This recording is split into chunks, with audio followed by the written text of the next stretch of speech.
So we've reduced our carbon footprint. We walked about 100 metres from the tropics right up into the Mediterranean. So could be in southern Italy. You've got these amazing plants growing. Tell me what typifies a Mediterranean plant, really. Well, I mean, the thing, I'll just go slightly back on that. I wanted to get both. We've got a garden that copes with wetness, which we've got up here, and then I wanted a garden that would cope with dryness. So that's very specifically this garden.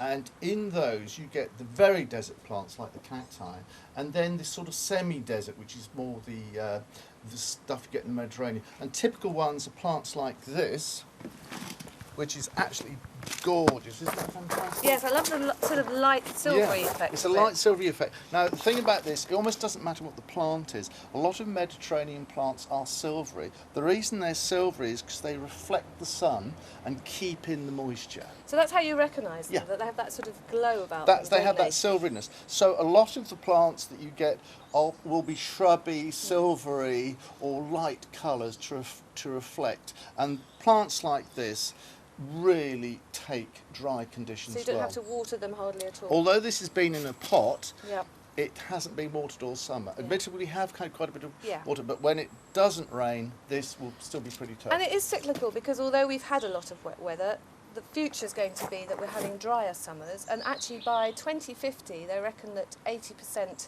of England will be having much drier summers. And so we've got to grow the plants we've that got to cope start with this. preparing, haven't we, and thinking about that. See, I'm going one step beyond. I'm going beyond these, and I'm going to the cacti. Yes. Now, people would think, you can't grow cacti in Amazing. England, but it's amazing what you can. I mean, I've got lots of different agaves here. Some more tender than others, but quite a few of them will take our English winters fine, especially if you cover them. What I do at the moment is during cold weather I put some plastic over just to keep the rain So what off. do you mean by cold weather? Do you mean like dampness, or do you mean frost? I'm more worried about the dampness than Right. the frost. Now, that rots them, does it? It does rot them from the middle. So all I do is put a piece of polythene over the top. But if we get drier winters, then that Which won't we are matter. getting drier. And this is a learning curve. It's a transitional phase over the next few years as we just, it's a learning curve, big learning curve. and of what we can adapting to what's happening. Very much adapting. I mean, just look at this. Doesn't it look fantastic? And you can grow things like a sculpture, that lovely orange thing. Fantastic. That you grow from seed every year. It's been flowering on off through the summer. Takes drought really well. So it's amazing what you can grow. And so what you're doing is adapting. As you say, you've got the tropical, and now you've got your drought gardens. So in the future, I mean, the last 16 years, 10 of which have broken hot records.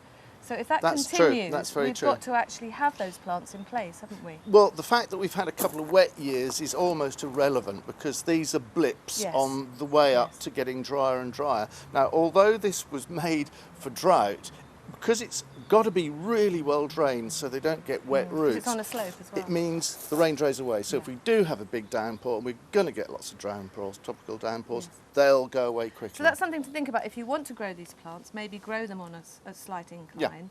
And what are they like in pots? Because you can then presumably move them around. Well, absolutely. As you can see behind you, I've got quite a few in pots. I mean, Yeah. they're fantastic in pots, and I dot them all over the place. And they are very rugged, they're very tough, Yeah. and they will take dry weather. And you can really get them well. everywhere now. You do see them in garden It- centres it's a lot. it's don't you? amazing what you can get. I'm actually stunned at what's coming into the shops now. So look around and see what you can find. But anyway, I can show you some more things around here.